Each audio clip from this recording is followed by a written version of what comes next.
Assalamualaikum warahmatullahi wabarakatuh.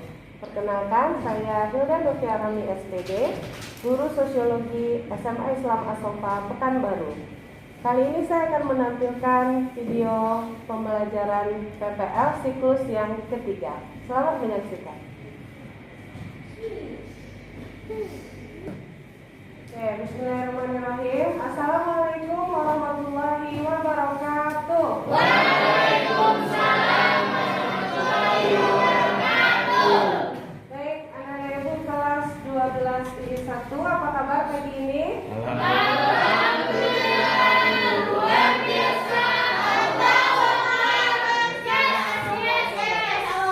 Iya, pokoknya semangat ya pagi ini ya. Oke, baik, sebelum kita memulai pembelajaran seperti biasa, kita mulai dengan doa dulu. Silakan kami memimpin doa kita pagi ini. Sebelum memulai pelajaran sosiologi kita pada pagi hari ini, marilah kita berdoa. Berdoa mulai.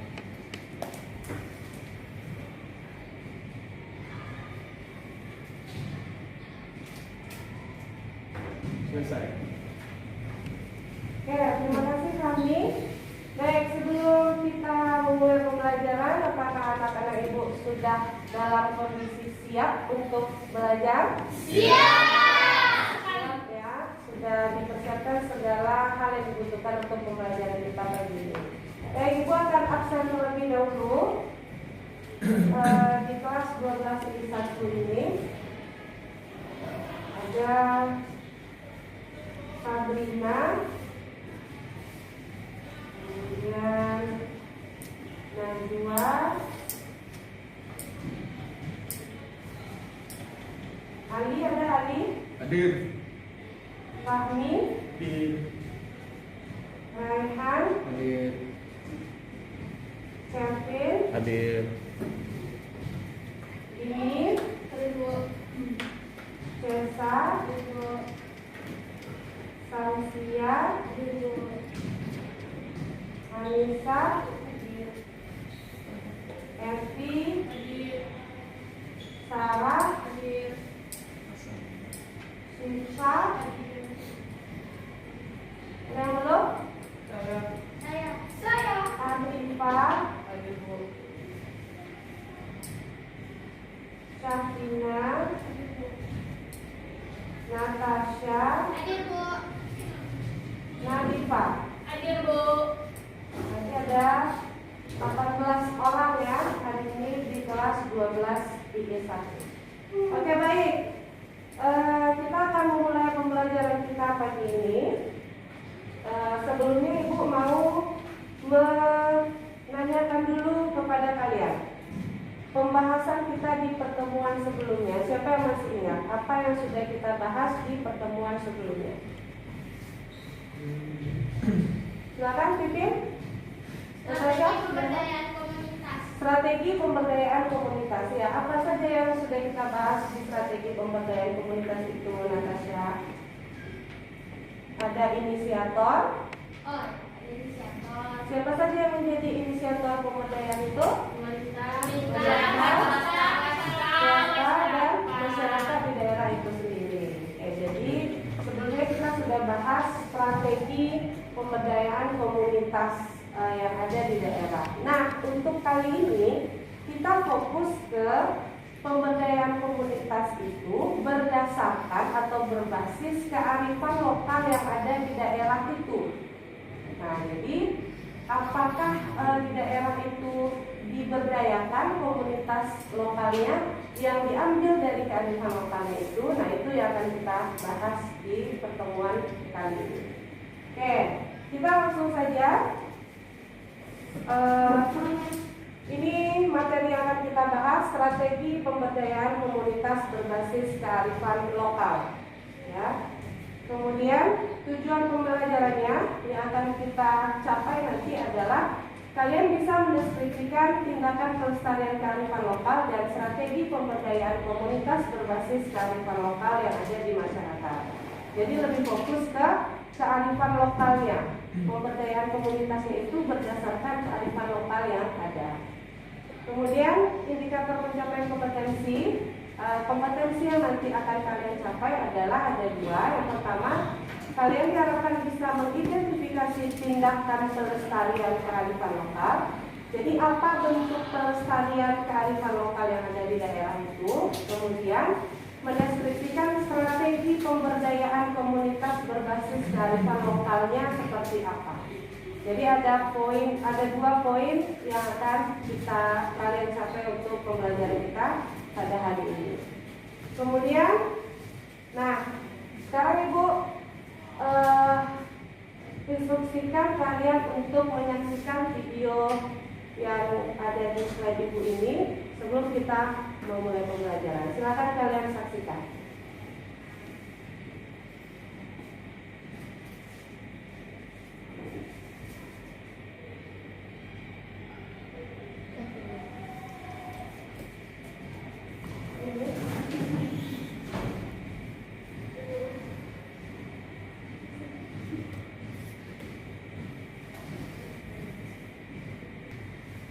Oke, baik. Silakan anak-anak Ibu saksikan video ini terlebih dahulu ya. Silakan disimak.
dengan luas wilayah 8.089,9 hektar dengan jumlah penduduk sekitar 7.000 jiwa dengan jumlah angka 1.700 dan tersebar di 5 wilayah penyusunan. Industri kerajinan tangan ini berupa anyaman-anyaman yang memang merupakan ciri khas dari potensi industri yang ada di wilayah desa Kalibuder. Dan kerajinan tangan anyaman ini menyebar di 3 penyusunan. Nah, dalam rangka meningkatkan atau memberdayakan ekonomi masyarakat di wilayah desa Kalibuder, kami berniat ataupun berencana untuk meningkatkan potensi sumber daya kerajinan tangan ini agar ke depan menjadi salah satu sektor andalan di wilayah desa Kalibuder yang juga bisa nantinya menambah peningkatan ekonomi masyarakat di wilayah desa Kalibuder, khususnya di wilayah tempat penyebaran kerajinan tangan tersebut. Yang kedua, tujuan selain dari peningkatan ekonomi masyarakat dari kerajinan tangan tersebut, juga kami tujuannya untuk melestarikan budaya atau tradisi yang sudah ada di masyarakatnya berupa kerajinan tangan yang memang sudah sangat terkenal hampir di seluruh Jawa Barat bahkan sampai di Sumatera.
dari tayangan video tersebut?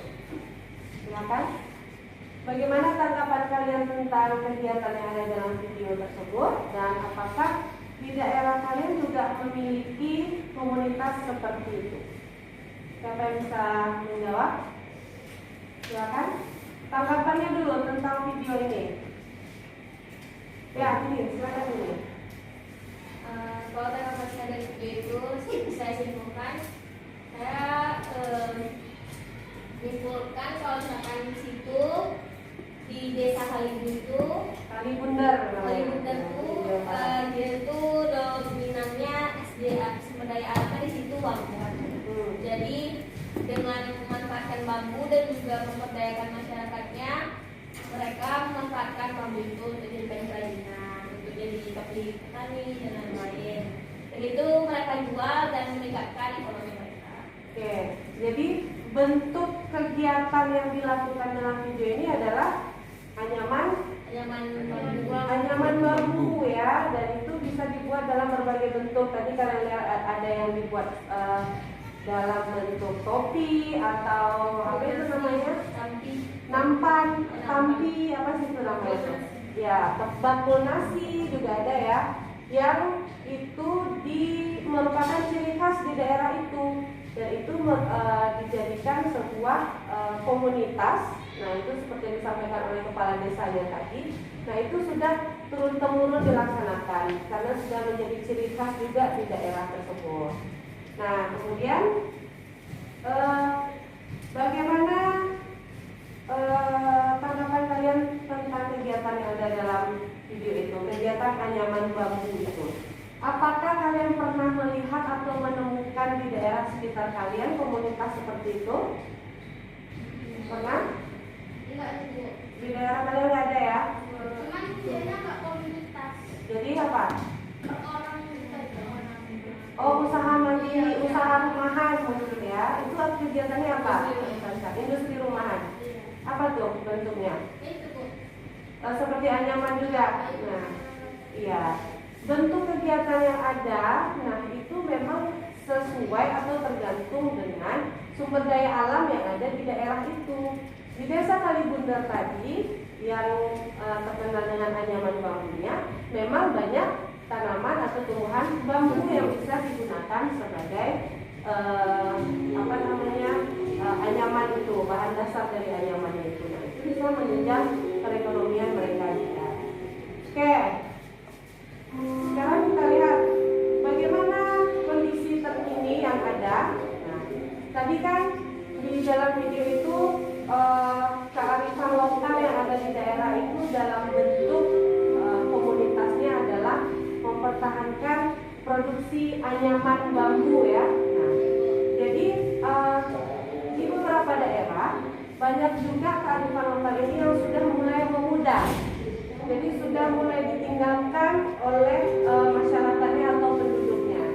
Berbagai macam faktor ya, bisa jadi karena mereka memilih pekerjaan dari luar atau pekerjaan yang lain. Nah itu, atau mereka menganggap sudah tidak bisa dijadikan dilestarikan lagi gitu ya.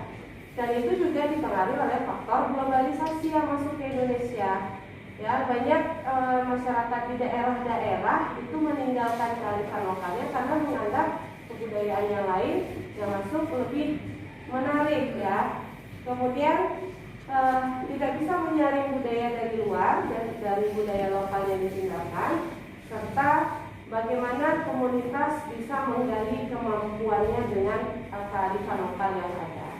Nah, seharusnya setiap daerah bisa memanfaatkan potensi kearifan lokal yang ada di daerah tersebut. Jangan sampai ditinggalkan atau bahkan mungkin hilang gitu ya, karena tidak dilestarikan. Oke, sekarang kita lihat bagaimana strategi pemberdayaan komunitas yang bisa kita lakukan. Ini juga mungkin sudah ada kita singgung sedikit di pertemuan sebelumnya ya, strategi pemberdayaan komunitas ini. Nah, yang pertama ada kemungkinan. Jadi kita lihat kemungkinan dari potensi kearifan lokal kita ada atau tidak di daerah itu. Kalau memang memungkinkan, bisa dikuatkan penguatan ya oleh pemerintah daerah di situ atau masyarakat di sekitar itu daerah itu sendiri.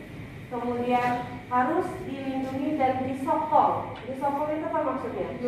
Didukung ya oleh masyarakat dan pemerintah daerah itu sendiri. Serta yang paling penting harus dipelihara, harus dilestarikan kearifan lokal tersebut. Nah, itu strategi pemberdayaannya. Kemudian, bagaimana tindakan pelestarian kearifan lokal yang ada? Kalau yang di pertemuan pertama dulu kita sudah bahas juga bentuk-bentuk kearifan lokal. Apa saja masih ingat ya? Ada pacu jalur, ya kegiatan pacu jalur yaitu yang ada di Kalimantan itu bentuk kearifan lokal dalam tindakan atau atraksi ya. Jadi kearifan lokal itu tidak hanya berbentuk seperti itu saja, bisa seperti dalam video tadi ada keanyaman kerajinan bambu, itu termasuk dalam kearifan lokal. Bagaimana kita menjaga keautentikan? Apa maksudnya? Keaslian, ciri khasnya yang utama dari kearifan lokal yang ada. Dijaga keasliannya, otentik ya. Kemudian dijaga eksistensinya, jangan sampai hilang atau punah, tidak digunakan lagi. Dalam sektor pertanian juga ada kearifan-kearifan lokal ini, bisa dalam bentuk kegiatan-kegiatan pertanian.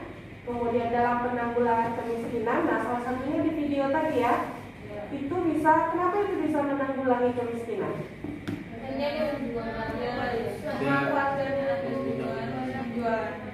Karena kerajinan anyaman yang mereka buat bisa dimanfaatkan dan yang paling utama adalah bisa diperjualbelikan di daerah-daerah yang lain. Dan juga tadi sudah disampaikan bahwasanya di daerah Kalibundar itu sangat terkenal dengan kerajinan anyaman bambunya, dan itu sangat mendukung perekonomian warga yang ada di daerah itu. Makanya bisa menanggulangi kemiskinan juga kearifan lokal ini. Terus dari sektor ekonomi dalam penanggulangan kemiskinan tadi, dan dalam pedoman hidup juga ada. Jadi petuah-petuah yang kita dapatkan, nilai-nilai yang kita dapatkan secara turun-temurun, itu juga merupakan bentuk kearifan lokal. Apa contohnya? Informasi-informasi atau nilai-nilai atau petuah yang kita dapatkan dari turun-temurun. Nah, itu bisa dalam bentuk cerita-cerita rakyat ya. Nah, itu seperti yang diceritakan kita kayak maling kundang. Nah, itu apa isi ceritanya? Anak durhaka, tidak boleh durhaka kepada orang tua. Nah, itu salah satu bentuk kearifan lokal yang ada juga di daerah-daerah kita ya. Makanya bentuk pelestariannya itu ada dalam beberapa hal ini. Oke, selanjutnya, nah sampai di sini dulu. Ya, kita sudah bahas strategi pemberdayaannya, ya, sama tindakan pelestarian kearifan lokal. Adakah anak-anak ibu yang bertanya tentang sampai di sini dulu? Ada yang mau ditanyakan? Sudah ada? Oke, jadi kita kalau memang tidak ada yang ditanyakan, ibu mau kalian langsung ke kelompoknya masing-masing. Ibu akan memberikan 3 buah gambar di masing-masing kelompok. Kita bagi kelompoknya jadi 3 kelompok saja. Masing-masing kelompok menganalisa 1 gambar. Apa yang harus kalian analisa? Kalian analisa gambar tersebut, strategi pemberdayaan komunitas berbasis kearifan lokalnya seperti apa. Jadi ada 3 gambar. Kelompok 1 ada mendapatkan gambar pemberdayaan Kampung Batik Taman Sari Yogyakarta. Jadi nanti kalian cari bagaimana bentuk strategi pemanfaatan komunitasnya berbasis kearifan lokalnya. Kemudian kelompok 2 ada mendapatkan gambar pemberdayaan Kampung Naga Tasikmalaya. Kelompok 3 pemberdayaan suku Bajo. Ya. Nah, ini silakan kalian berdiskusi secara berkelompok. Kemudian kalian analisa gambar tersebut tentang tentang bagaimana strategi pemberdayaan komunitas. Bu, ini pembagian kelompoknya. Nama saya nggak ada. Ada. Oke, ada. Siapa lagi yang belum? Ada aja. Sabrina? Belum juga. Oke. Berarti ada masuk ke sini aja. Masuk ke kelompok 1.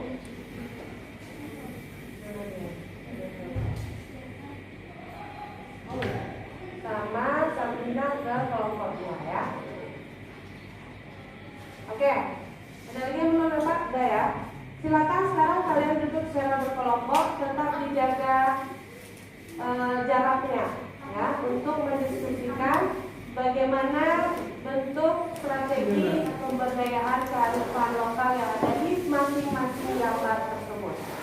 Silakan. Ibu sebentar dengarkan dulu. Ibu akan membagikan lembar kerjanya.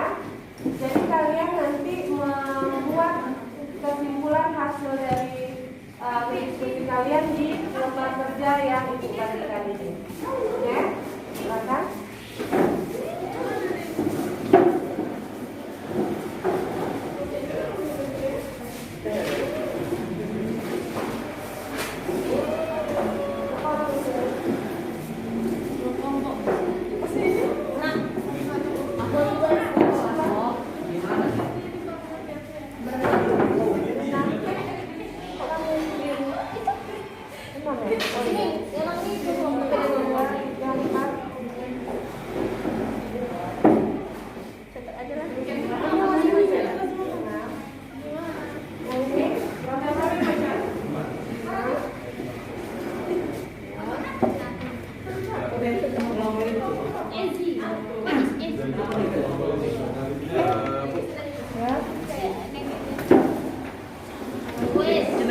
Siapa nih?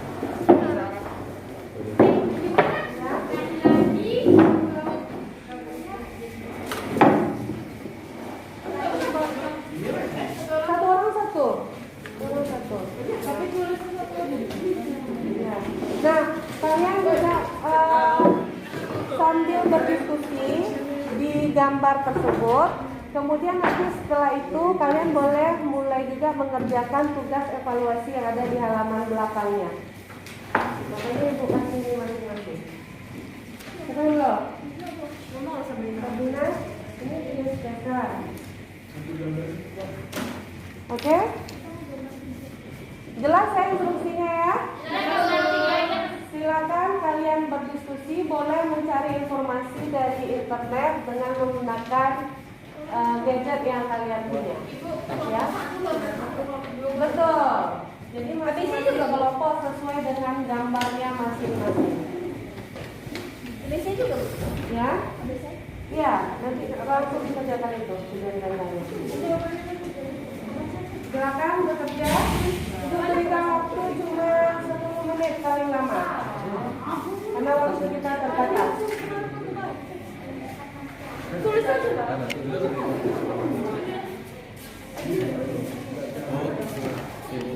Nah, belum dapat soal.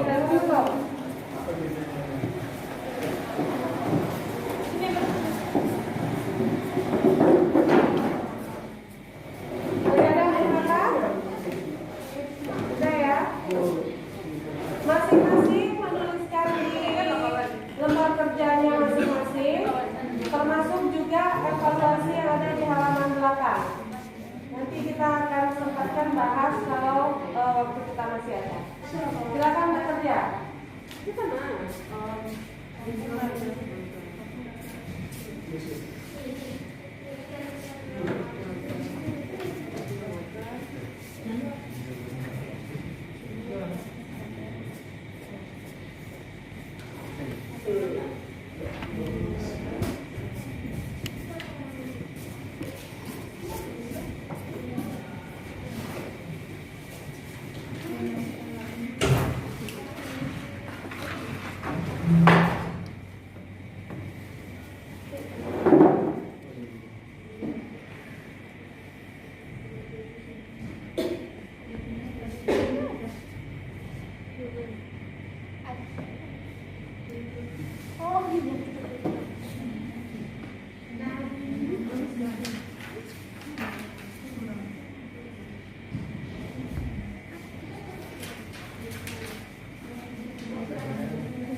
Ada yang ada? Iya. Ada yang ditambah? Muat ya, Bu? Tambahnya sini. Tambahnya juga ditambah. Apa? Membantu wisatawan. Pemerintah mengatakan berapa ya? 5 soal aja langsung kita bahas sedikit.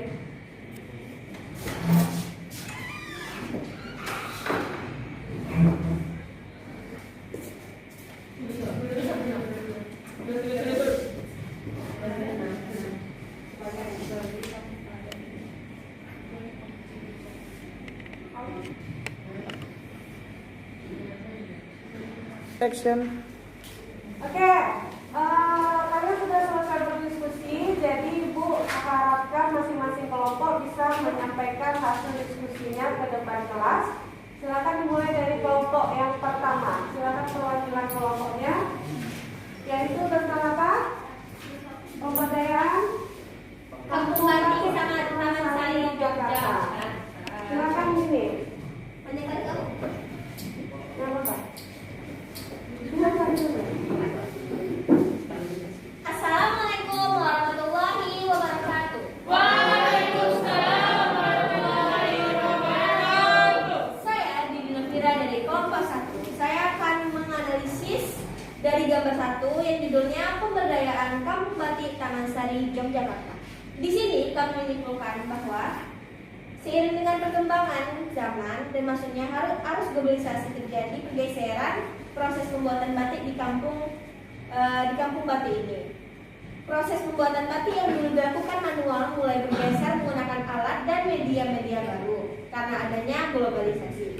Saat ini kampung Taman Sari semakin dikenal wisatawan dalam dan luar negeri sebagai salah satu baik di Jogja dan daerah lain.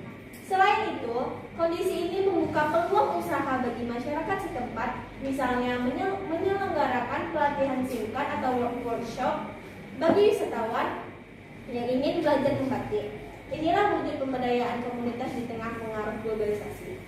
Daerah Istimewa Yogyakarta dinobatkan sebagai kota batik dunia oleh Dewan Kerajinan Dunia. Dan ini menumbuhkan harapan bagi perajin batik di sejumlah kerajinan batik di Yogyakarta. Dan itu bisa mengembangkan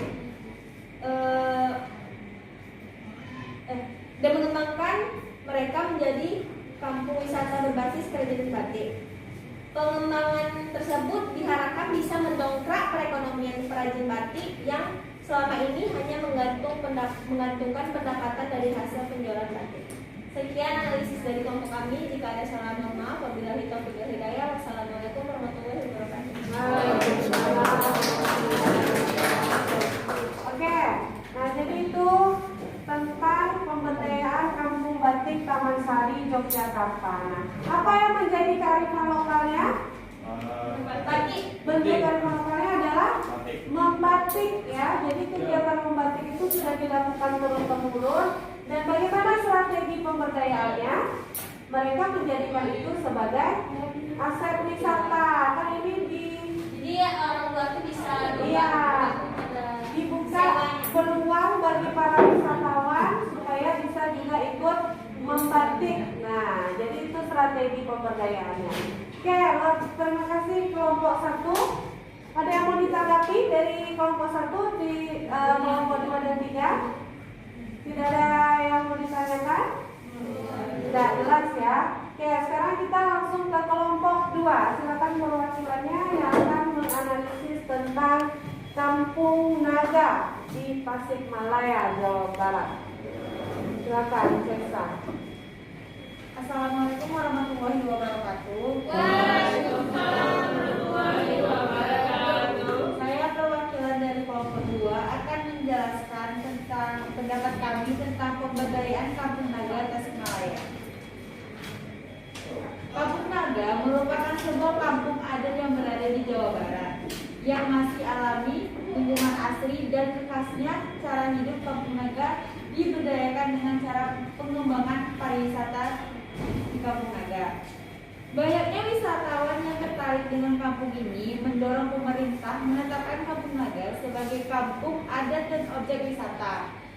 Hal ini bertujuan mengenalkan keragaman budaya di Jawa Barat, diharapkan dapat menunjang perekonomian warga setempat dengan banyaknya wisatawan yang berkunjung.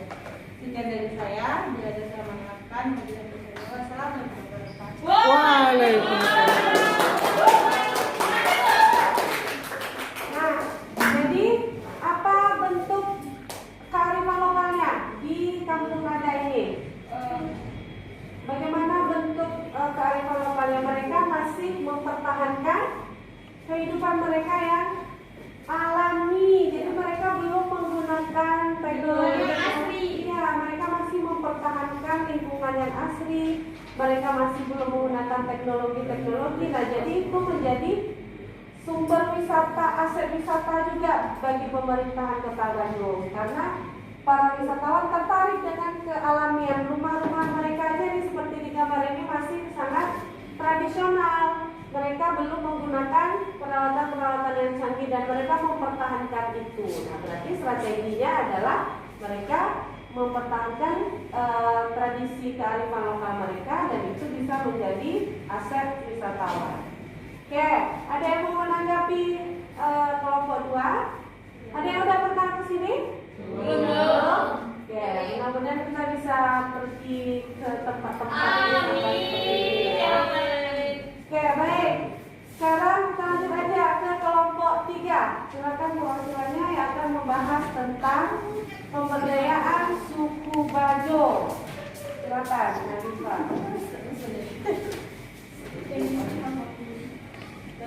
Assalamualaikum warahmatullahi wabarakatuh. Waalaikumsalam warahmatullahi wabarakatuh. Saya Nadifah Rahman, perwakilan dari kelompok 3 akan menjelaskan tentang analisis kebertiga dari kelompok kami, yaitu pemberdayaan suku Bajo. Dengan kearifan lokal, masyarakat suku Bajo menjaga kelestarian pesisir dan laut. Salah satu yaitu bukti terlihat dari mangrove di pemukiman mereka. Di lingkungan sekitar pemukiman masyarakat Bajo, ekosistem mangrove dan terumbu karang masih terpelihara baik. Kearifan Bajo memiliki kearifan lokal yang berupa tradisi, aturan atau pantangan turun-temurun yang dipraktikkan, dipelihara dan ditaati masyarakat Bajo. Demi menjaga lingkungan alam, masyarakat suku Bajo membentuk kelompok sadar lingkungan yaitu yang disebut KSL. Upaya yang ditempuh adalah memberdayakan gugusan karang melalui larangan pembuangan sampah dan larangan penggunaan kendaraan lain. Selain larangan pembuangan sampah dan larangan penggunaan kendaraan lain, yaitu perahu bermotor tempel. Sekian dari kelompok kami. Wassalamualaikum warahmatullahi wabarakatuh. Oke, nah itu penjelasan tentang pemberdayaan suku Bajo. Bagaimana bentuk kearifan lokalnya tadi? Mereka mempertahankan kealamian di daerah sekitar pesisir mereka. Ini kan mereka tinggal atau hidup di daerah pesisir pantai ya. Mereka menjaga kelestarian lingkungan alamnya karena di sana banyak terumbu karang yang bisa dijadikan juga aset wisata atau dalam segi mata pencarian mereka juga bisa menangkap ikan dari daerah sekitar pesisir pantai yang mereka tinggali itu. Jadi mereka strateginya adalah dengan menjaga kebersihan, dengan tidak membuang sampah di daerah mereka itu, sehingga terumbu karangnya dan keaslian pesisir pantainya tetap terjaga dan itu bisa dimanfaatkan oleh masyarakat sekitar. Dan juga mungkin wisatawan bisa datang ke sini untuk melihat bagaimana bentuk kehidupan mereka di suku Bajo ini. Oke, ada yang mau ditanggapi dari kelompok 3? Tidak? Oke. Jadi kita sudah selesai membahas, masing-masing kelompok sudah menampilkan bagaimana bentuk strategi pemberdayaan komunitas dari kearifan lokal yang ada di daerah-daerah. Tadi ada 3 contoh ya yang kalian sudah bahas, yaitu di Yogyakarta, Kampung Batik, kemudian di Kampung apa namanya? Nagar di Jawa Barat, dan yang ketiga adalah di pemberdayaan suku Bajo di daerah pesisir. Oke, baik. Nah, sampai di sini kira-kira anak ibu apakah sudah paham mengenai strategi pemberdayaan berbasis kearifan lokal ini? Ada yang bisa menyimpulkan materi kita hari ini? Kira-kira bagaimana strategi pemberdayaan kearifan lokal, pemberdayaan komunitas berbasis kearifan lokal? Silakan. Ibu mau ada beberapa orang yang memberikan pendapatnya tentang materi ini. Silakan, Kevin. Silakan, Kevin. Jadi kan Indonesia ini kan negara pulau-pulau dan budaya itu sangat banyak lagi. Jadi dengan pemberdayaan kearifan lokal ini, Bu, kita bisa memajukan negara dengan budaya-budaya yang ada dalam setiap desa-desa ini. Iya.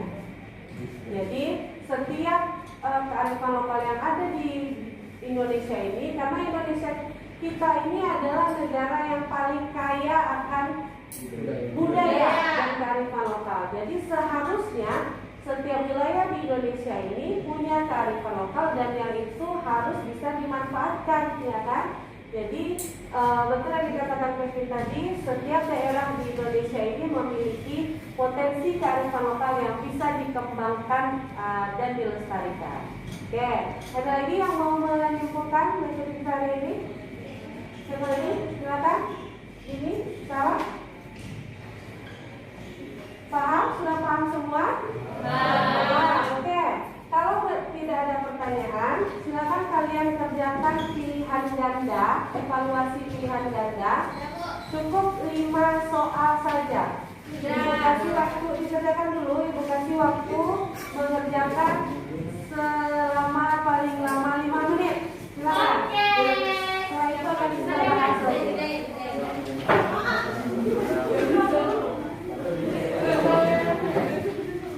Yuk guys, yuk bahas dulu yuk. Ya kita buat ya. Kalian menjawab apa nomor 2? Kayaknya kayak Kalian mau nyontek aku nggak? Boleh? Nggak boleh nyontek, itu kedodoran. Mau nyontek itu adalah salah satu pelanggaran. Itu pelanggaran hukum di sekolah. Oh gitu. Nyonteknya kan dia.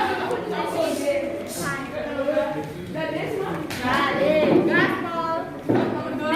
Ya nomor 2 tuh kayaknya A dan C. Karena menurut aku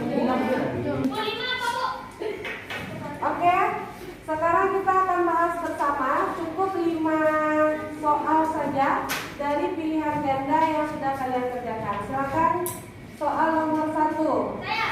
Ya, silakan.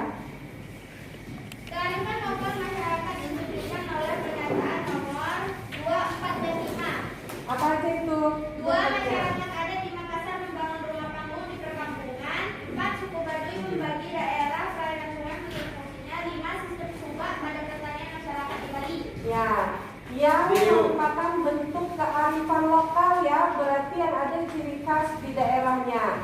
Masyarakat adat di Makassar berarti kearifan lokalnya adalah rumah panggung. Kemudian suku Baduy membagi daerah perairan sungai menurut fungsinya dan sistem subak di Bali. Betul, jawabannya 2, 4, dan 5. D. Silakan soal nomor 2. Saya. Betul. Cesa, ini. Habis itu Cesa yang ketiga. Masyarakat Bali menggunakan sistem subak untuk mengatasi lahan pertanian yang miring. Hal ini menunjukkan kearifan lokal dalam suatu masyarakat memiliki kedudukan sebagai C. Solusi kreatif bagi masyarakat dalam menghadapi masalah. Ya, bentuk kearifan lokal di Subak ini dalam bentuk sistem apa nih? Pertanian, irigasi pertanian. Jadi karena di Bali lahan pertaniannya miring, mereka membuat sistem mitigasi yang disebut dengan SUBA ini. Nah, makanya ini kearifan lokalnya memiliki kedudukan sebagai solusi kreatif bagi masyarakat dalam menghadapi masalah. Oke, soal nomor 3. Saya. Silakan. Program pembangunan yang baik merupakan program pembangunan yang berasal dari bawah, grassroots, yaitu masyarakat. Program pembangunan dari bawah mengindikasikan bahwa a. masyarakat menjadi objek pembangunan yang diluncurkan pemerintah. Oke. Betul kan jawabannya? Pembangunan itu yang mengindikasikan bahwa masyarakat itu yang menjadi objek pembangunan yang diluncurkan oleh pemerintah. Soal keempat, silakan. Untuk saya, Bu. Mami. 4. Indonesia merupakan negara kepulauan yang memiliki beraneka ragam suku. Kalian ini mengindikasikan bahwa program pembangunan yang disusun harus sesuai dengan kebutuhan dan budaya yang berkembang dalam masyarakat. Oke, betul. Jawabannya E. Sesuai dengan kebutuhan dan budaya yang berkembang dalam masyarakat. Kami dipakai masker yang kami. Indonesia adalah negara kepulauan yang beraneka ragam suku dan itu disesuaikan dengan kebutuhan masyarakat. Makanya pembangunan itu yang dilakukan oleh pemerintah harus disesuaikan dengan kondisi masyarakat di daerahnya supaya bisa berkembang karena kebutuhannya berbeda-beda. Soal terakhir nomor 5, silakan. Masyarakat adat Kampung Naga dikenal sangat memegang teguh adat istiadatnya. Keadaan ini terlihat dari penolakan masyarakat Kampung Naga memakai peralatan modern. Penolakan memakai peralatan modern maupun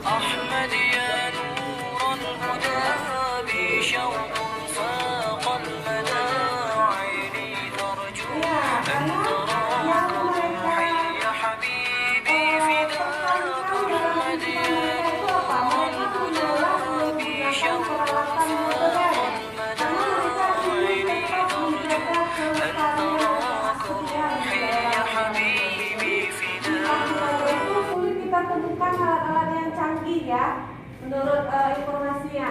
Jadi mereka masih sangat tradisional menggunakan alat-alat yang masih tradisional.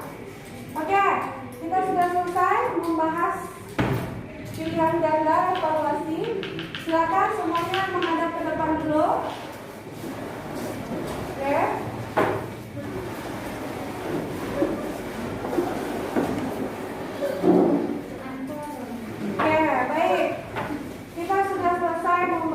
Tentang strategi pemberdayaan komunitas berbasis kearifan lokal ya. Jadi masing-masing kalian tadi juga sudah menyampaikan hasil analisis dari masing-masing kelompok tentang 3 gambar tadi. Nah, jadi apa yang bisa kita tangkap di sini adalah setiap pemberdayaan atau setiap kearifan lokal yang ada di daerah kita itu harus tetap kita jaga dan sebisa mungkin bisa kita manfaatkan supaya bisa menunjang perekonomian di daerah kita masing-masing. Nah, jadi jika di daerah kalian ada komunitas-komunitas yang mungkin saat ini masih belum terlalu bisa diberdayakan, nah coba kalian gali lagi potensi di daerah kalian yang akhirnya nanti kalian bisa membuat sesuatu yang bisa diperjualbelikan ya, yang kalian ambil berdasarkan kearifan lokal atau ciri khas yang ada di daerah kalian sendiri. Jadi semua hal yang ada di daerah itu dalam bentuk kearifan lokal itu bisa bermanfaat dalam menunjang perekonomian. Oke, baik. Sampai di sini kita cukupkan. Ada yang mau kalian tanyakan lagi? Baik, terima kasih anak ibu sudah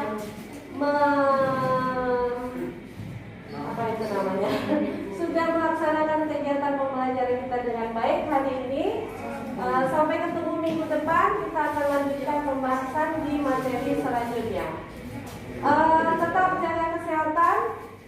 Mudah-mudahan kita selalu damai dengan Allah Subhanahu wa taala. Amin ya rabbal alamin. Baik, Ibu sampai di sini. Terima kasih. Assalamualaikum warahmatullahi wabarakatuh.